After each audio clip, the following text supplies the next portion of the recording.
Hey guys, I am Radic. My damn. Go ahead and introduce yourself, stage name, how long you've been making music, and where you're from. Okay. Hey guys, I am Radic. I have been making music literally my entire life, and I am born in Bronx, New York, raised in Jersey. So can you dive into some of the hardware you're using, the genre of music you kind of, I guess, capitalize or stamp yourself as kind of doing, and how that affects, where you're from? Gotcha. So, I know a lot of what I do now is really centered around this SP44 here. What's crazy is currently we're in Georgia. Like I said, I'm not from here. But when I got here, the event I went to, I saw this for the first time. I had been here for like a year or so, but I was recovering from, a lot of stuff. So I was like, all right, I gotta go out. I'm doing music. And when I get there, I just see these. And I'm like, what is this magical little box? You feel me? What is this rectangle of goodies? And I was like, I have to get one. So my first one was actually this one. This is the one I bought. And I was like, yo, I'm in here now. And from that, it's actually gotten me into the more sampling style of music. But because I didn't know about sampling for real in this short form way, I didn't realize who my mentors actually were, right? I didn't know Jay Dilla really taught me everything because I didn't really know Jay Dilla. I knew the niggas that knew Jay Dilla, and it was like, this is the one that's taught. I was like, oh, for real? You feel me? Is that why you're so dope? You know what I'm saying? But yeah, after a while, I realized those were some major influences. Jay Dilla, always loved Busta Rhymes. He was from, I think, like Wyclef was from my neighborhood in New Jersey. Like my mom would see Wyclef and Lauryn Hill like at Barnes and Noble and shit. Not necessarily together, but yeah. Dope. And are you producing your own music currently? Yes, I am. Awesome. Which DAW are you using? Studio One. Studio One. Yeah. How many people have said Studio One? 0. Ha! I am the one for Studio One. It actually came free with my first interface. I got a PreSonus interface. And I was like, okay, I didn't even know what a DAW was, but I was like, this is free. I'm going to learn it. I just got comfortable. And we've been rocking ever since, man. Yeah. How do you prepare for a live performance? Gotcha. So it depends. Funny enough, I prepare more the less time I have to perform. So if it's like a 5-minute set, then I'm actually thinking about it. I'm like, okay, I'm looking around, I'm kind of seeing what they're listening to already, what people are, or let's say if there's a list of people going and there's a specific song that a lot of people vibe with, I'm like, okay, I have a flip of that song. Cool. I'm gonna just join the wave. If it's like a 2-hour set, I don't prepare. Not at all. I just go being prepared to transition and read the room. Just like, all right, what journey are we going on together? Because I'm experiencing this set list for the first time with y'all. You know what I mean? So, yeah. Can you dive into how the sampler kind of works and how you decide on, which transitions you make, what kind of buttons you hit, what effects, like? Yeah, we can do that. So, as best as I can at least, because the most fun part is that I've only really scratched the surface of all the stuff that I feel like they should be paying me. Roland, pay me, Roland. Right. This is the pro pay anyway. Please. But yeah, there's so much stuff this could do. So I guess what I started with, right, is I kind of just got married to this button right here, which is the DJ Effects Looper. And this kind of splits these into 3 things. This is off on. I can just demonstrate. Yeah.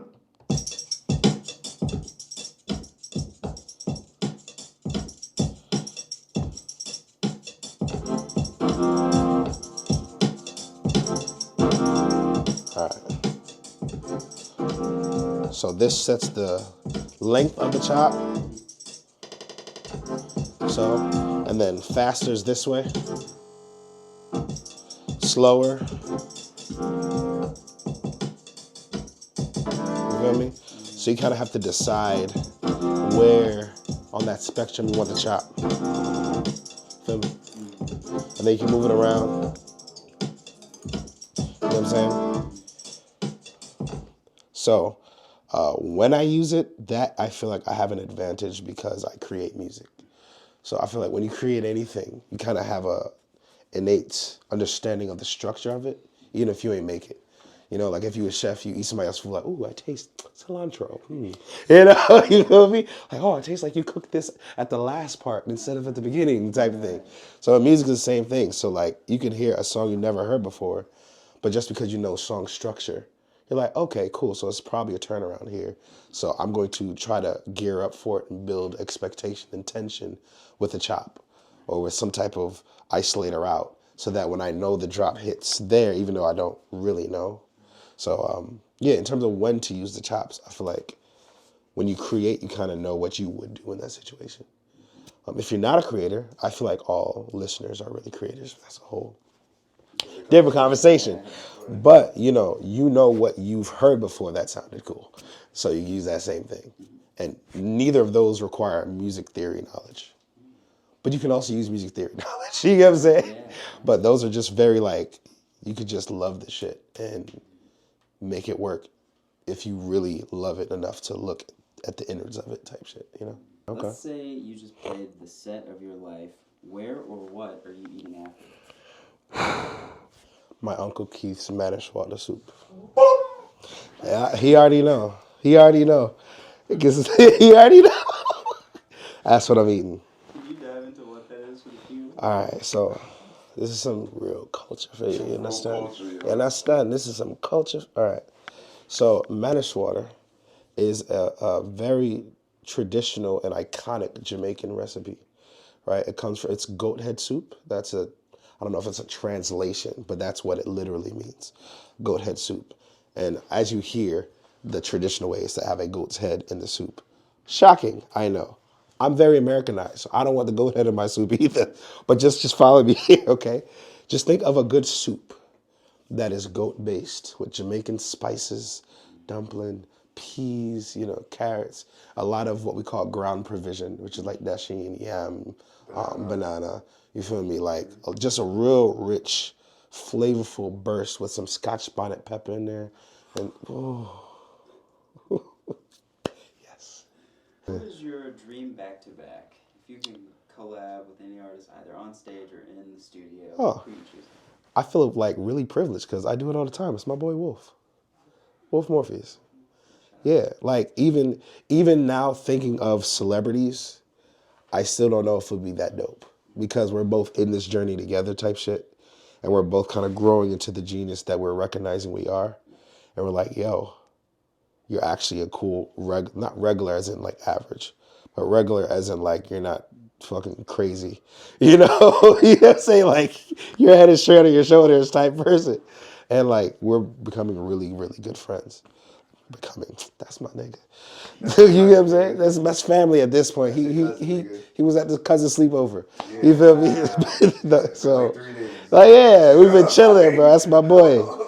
So yeah, like, but we've been collabing this whole time. We've just been evolving our process. So I'm literally, the future us is my dream collab. Like whoever I'm gonna end up being, whoever he's gonna end up being, if we do this shit we're doing now, but at that is the, you feel me? Yeah, he sees a vision. That's my dream collab, bro. Yeah. Let's see. What has been your most memorable gig so far and why? When I played a set of Controllerize. Because that was the event that changed my trajectory. Zip file little. So Controllerize had at least at the venue I went to it at. You entered, there's a huge warehouse like thing, space, there's vendors, there's anime on the wall, there's a big main DJ stage, bars, right? But outside, there's this little section called Auxilla. And at Auxilla, you can just sign your name on a list and they give you 5 minutes to just play your shit. And I didn't even know that existed for like the first week or so that I went to Controllerize. And then I discovered, I was like, wait, what? Because up until that point, I had been like, I tried to intern for a studio.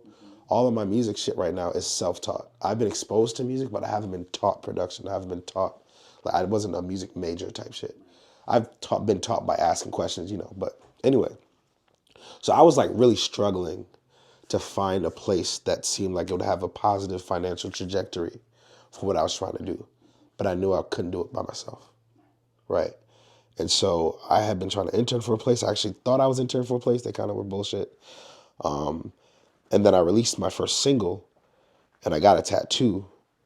And in the getting the tattoo, that was a whole there's so many like moving parts. The person who was supposed to do my tattoo, their girlfriend went into labor. They weren't even there that day. So the person who owned the shop was like, I'll do your tattoo for you today. And then he was like, what's the occasion? I was like, I just released a single. I was like, okay, let me hear it. That's what he said. He said, this reminds me of this thing, controller, press start, controllerize. You should check it out. And I was like, all right, cool. Checked it out, went there. They didn't even have it that day. They were like, we're closing today. We're going to be back next week. I went there, life changed, right? And then went to Auxilla, started playing my music. I was like, oh, people actually fuck with my shit. Play my music some more. People actually fuck with my shit, right? And then I thought of the people who ran controllers. I was like, okay, they're gonna know who I am. We're gonna do some shit. And then eventually, I actually got a set at the main stage at Controllerize. And I was like, this is like some manifestation shit for real. You feel me? Like this feels like whether or not Controllerize itself is a big or small venue, it was one of the first times in my life that in pursuing something that I chose for me and my reasons, that I manifested some shit to happen, you know? So that shit felt special. That shit felt special. Can you share any sort of challenges that you faced in this profession and kind of how you overcame them? Man, so the short answer is yes. I guess I can share. There's so many. I'm trying to. So I feel like the most obvious but also complicated answer is people. People are people, man. You're gonna find good people. You're gonna find bad people. You're gonna find bad people who do good things. You're gonna find good people who do bad things. Because people are people. But you don't know where people fall into in that category. You just know what they did or what they're doing. You know what I'm saying? So like figuring out if this is a good person or if it's just a bad person doing a good thing or a good person doing a good thing for now and then does, you know what I'm saying? Like so you kind of have to make all these kind of faith moves and let time prove themselves, you know? That's been one of the more difficult parts for me because I've had a lot of people problems in my past. So I like to kind of be more of a hermit. That's why I always end on that My Room song, because I'm really a hermit. Like, if it's up to me, I will be in my room. You know what I'm saying? So, yeah, other than people, now when I say people, I mean like also like collabing, venue spaces. Specifically with what we do, it's difficult to communicate to people. Like, hey, I want to perform. Immediately like, oh, you're a rapper. I'm like, no. Oh, you're a DJ. No. You know what I'm saying? What are you? I'm not exactly sure, but if you let me do it, the very least will be dope. It will be at least dope. You know what I'm saying? But I don't to get to that conversation with people because they're so used to like, oh, it's a DJ? Oh, it's a what? It's just too complicated immediately. You know what I'm saying? And I say I'm not a rapper or a DJ, not even because of anything bad. I respect it. There's a lot of DJs that like are phenomenal. I just don't have that skill set. It's because I respect it. You know what I'm saying? I just want to play my shit. I just want to play my shit. But yeah, there's so many things. I don't want to take up too much time on this. No. We're Yeah. learning a lot. We're learning a lot. Okay, so let's say you were the spokesperson for what you do musically in this city. Okay. What changes would you make, if any, and how would you go about pushing your culture forward?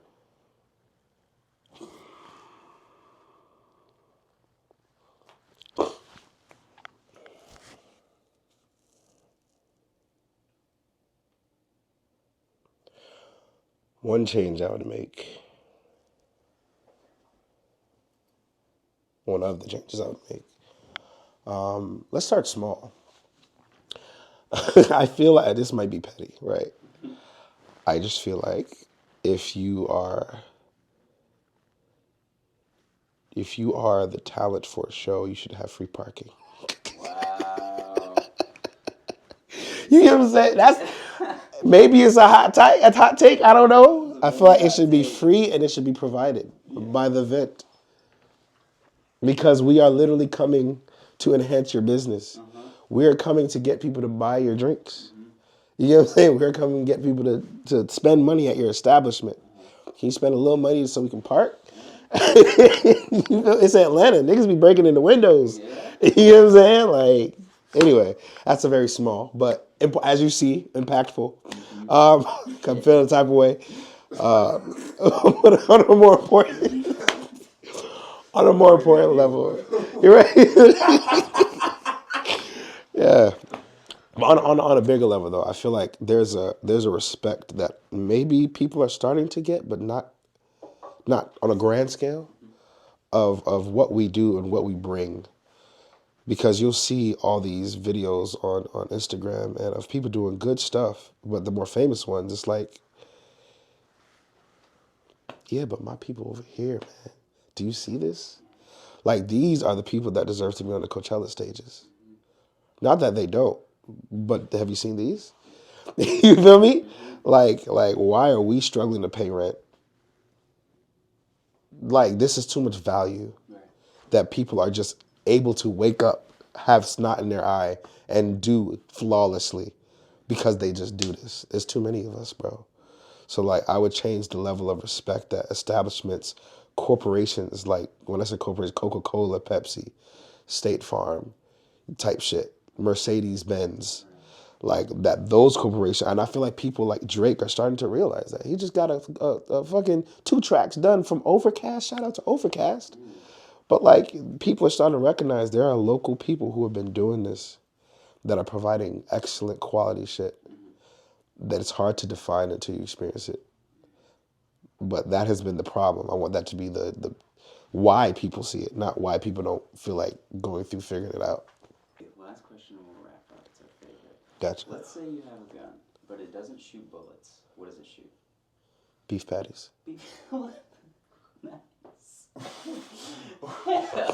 Hell yeah. Now, do the beef patties like explode on impact, or is it just like you're just lobbing beef patties? I'm lobbing beef patties, but if there's a silencer, that's the cocoa bread. It shoots out with the cocoa bread for the stealth kills. You feel me?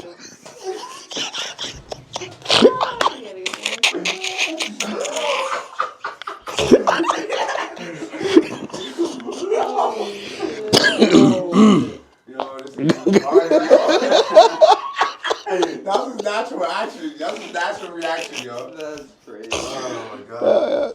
Wow. Yeah. This is my cousin, bro. God damn it. I'm not related to him. I'd buy that gun. I'd buy that gun. Yeah. That was great. I'm glad you made me think of that. Now it's in my imagination. I really want this gun. Oh shit. That was a doozy for sure. We got a lot of weird answers, but that one's by far one of my favorites. I'm glad I could be of service. Is there anyone else you want to shout out? Anybody from your past journey? Here's a deep cut for people who don't know. Shout out to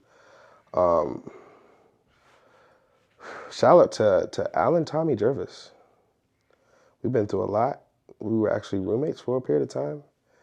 And man, yeah, that was before I got here. Of course, you know, the stereotypical, but I mean it. Shout out to my mom. I really believe she's the first seed of music that I got. Cause like she would listen to music as I was in the womb type shit. So my sister, she was my musical story before I had one. She was a singer. She's traveled across the country, like sang in Russia. Like she's incredible.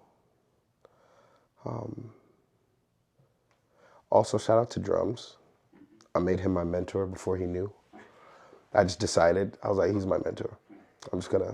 That's just what it's gonna be. He took it in stride, you know, so appreciate you. Of course, Wolf, that's my boy. We've been building a lot lately and cooking, and to find somebody that's so willing to be so free with their genius that you don't always find, you know. And for the same reasons as me. It's actually because we're selfish, because we want to hear more dope shit. You feel what I'm saying? Like, that's really fucking cool, man. You know, and when you figure out certain people aren't who you thought they were, sometimes you figure out you are not who you thought you were. So when you find people who are genuinely like solid people, appreciate that. So, shout out Wolf, you know that nigga. There's always going to be more people I can say. Yeah, yeah. So, We appreciate that. shout out y'all actually. Private property. How about that? Yeah, yeah, yeah. Just like nah, because like part of our issue is finding ways to express, finding platforms to express. So the fact that y'all are doing this off the strength of the love of this shit, like we don't take that lightly. So, thank you for real.